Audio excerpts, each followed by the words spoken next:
ikaw ba talaga si Manny Pacquiao? Katunayan yan, hindi naman talaga ako si Pacquiao eh. Sino ka? Ginagawa ko lang to kasi trabaho ko. So, ano ibig mo sabihin sa amin? Kasi okay ka naman, napapasaya ka naman, di ba? Napapasaya ka naman sa mga tao. Pag pinapanood ka, yung mga malulungkot na tao, napapasaya mo. Yun ang importante. Bakit mo ginagawa to? Bakit, man? Para makatapos yung boyfriend ko.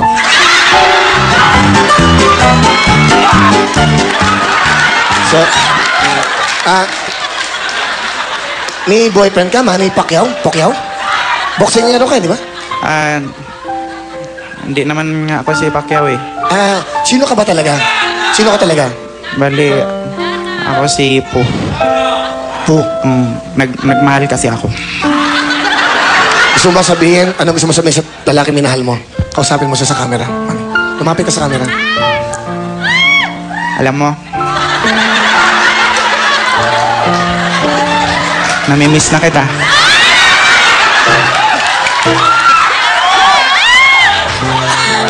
Naalala ko yung ginagawa.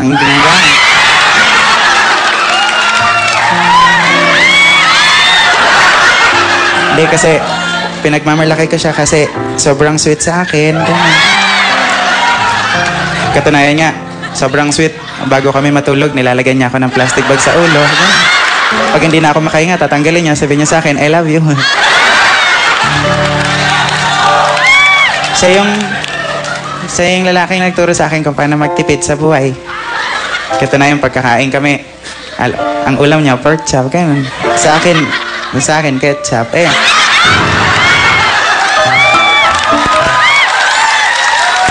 Pero, masaya ako sa kanya. Proud na proud ako. Kasi, never siyang nahingi ng pera sa akin. Kung sana lang kumukuha sa wallet ko.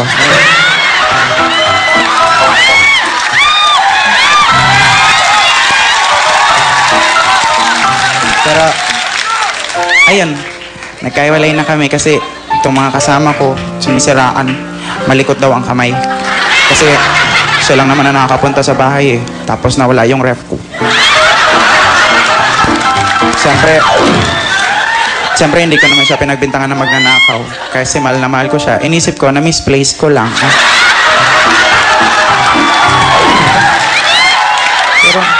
Pero, Manny, last part, yung parting words mo na, yung gusto mong sabihin sa kanila. Ito na pinaka gusto mong sabihin sa kanila. Kung nasaan ka man, diyan ka na lang. Manny Pacquiao! Kayong dalawa, pinag-aagawan nyo si Marco. Tingnan natin, nag-aagawan kayo sa isang lalaki. Ready? Action. Negi! Buksan mo pinto! Negi! Ano ba yun, ate? Nakita ko magkasama kayo ni Marco. Oo, magkasama nga kami. May problema ba doon? Naging kayo ba ni Marco? Alam mo, ate, Naging kayo ba ni Marco? Sagutin! ako sinisigawan, ate! Hindi ko kasalanan yon. Yung mga bagay na hindi mo kayang ibigay, ako ang nagpuno nun. Galing, ate. Lahat na lang gusto mong kunin. Pagmamahal Ang mo. galing-galing mo magpuno, pero magpuno ng balde, hindi mo kaya. Wala tayong tubig! Ang ate-ate mo, ate, kung wala man tayong tubig, di mo ka maligo. Kaya pala, kaya nagkaganyan ka. Huwag mo ibahin ang usapan. Si Marco ba? Naging kayo ba ni Marco? Oo, ate, naging kami. Naging kami. At minsan niya na akong niyakap, hinadkan, hinalikan, lahat. Ibinigay ko sa kanya. Pati ang kidney ni nanay binigay ko. Ano yan? Oo, ikaw, ano bang naibigay mo sa kanya? Kaibigay?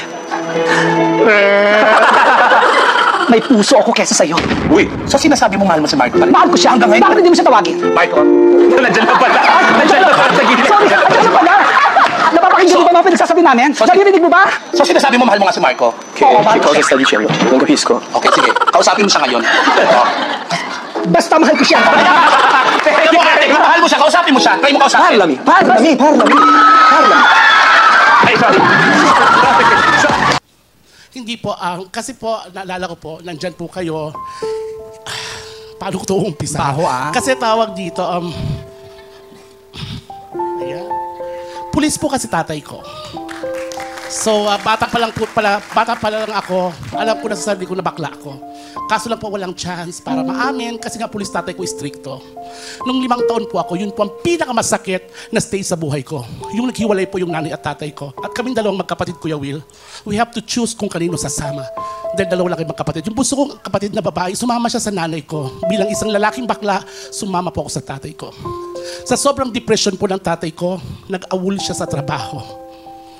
At wala po siyang ibang ginawa araw-araw kundi ang uminom at maglasing.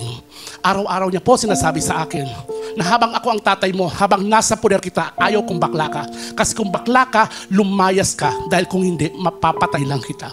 Araw-araw po yon. So ang ginawa ko, nag-aral na lang po ako na nag-aral. At the age of 19, graduate na po ako ng college. At the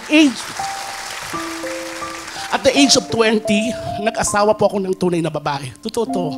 Pero yung napangasawa ko po, matured sa akin, nasa 45 years old. At hindi ko alam na may anak siya sa pagkadalaga. Dahil mahal ko yung asawa ko, kahit may anak siya, nakaidaran ko, tinanggap ko po yun. At tumira kami sa isang bubong. Yung asawa ko, yung anak niya, ako, tsaka tatay ko. Yung tatay ko, nagkagusto sa anak ng asawa ko. Kinasal sila. So yung tatay ko, anak ko na. Doon ko sinabi sa tatay ko, na habang ako ang tatay mo, habang nasa poder kita, pag hindi mo ako natanggap na bakla, lumayas ka. Dahil kung hindi, mapapatay lang kita. Kaya natanggap ako ng tatay ko, sa sobrang tuwa ng tatay ko, nagkaanak sila, ginawa nila akong ninong. So hindi ko na alam kung anong relasyon ko sa tatay ko. Kung tatay ko siya, tatay niya ako, kung lolo na ba ako, kung pare ko siya. Kaya ako lumayas na lang. Kasi bakit magjowa pa kami? Do you want to propose at this moment? Gusto kong tanungin kung ano yung present love life mo. Kung titignan ko lang kung meron pa akong pagkakataon. Tsaka in fairness, ikaw lang ang ginanyan niya sa lahat ng mga contestants. Oo. Ikaw lang, ang ganda mo dahil. Ganda. Ayoko nang bigyan ng isa pang pagkakataon ng puso ko na masaktan. Napakaraming beses na sa buhay ko na sinaktan ako ng mga lalaki.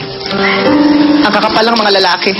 Ang mga bakla, kawawa naman, magpapakahirap, magtatrabaho ng husto para kumita ng salapi. Tapos pag kumita ng kaunti, yung salapi ibibigay sa lalaki. Tapos yung lalaki ibibigay sa babae. Samantalang yung babae wala namang ginagawa, pahiga-higa lang. Pero sa kanya napupunta ang kinikita na. Kaya sabi ko, sa susunod na kumita ko yung pera ko, ididiretso ko na sa babae.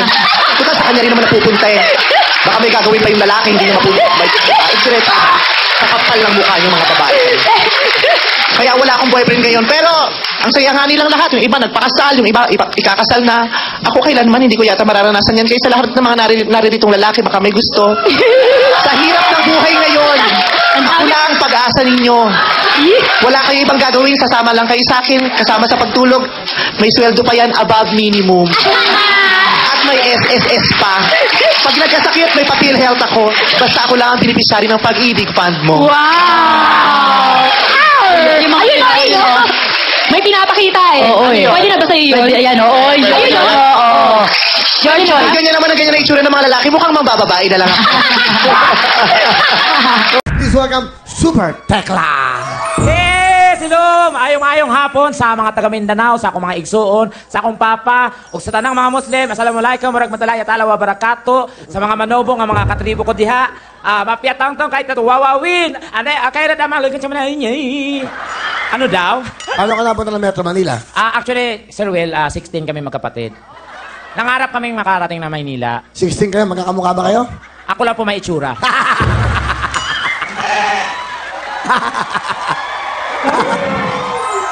Do you have any saying in life? What is your saying?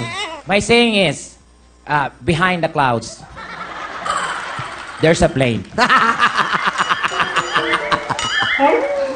Are you willing to be part of this show? Yes. Why? Give me a reason. Yeah, I want to... Pas, ikaw naman dun.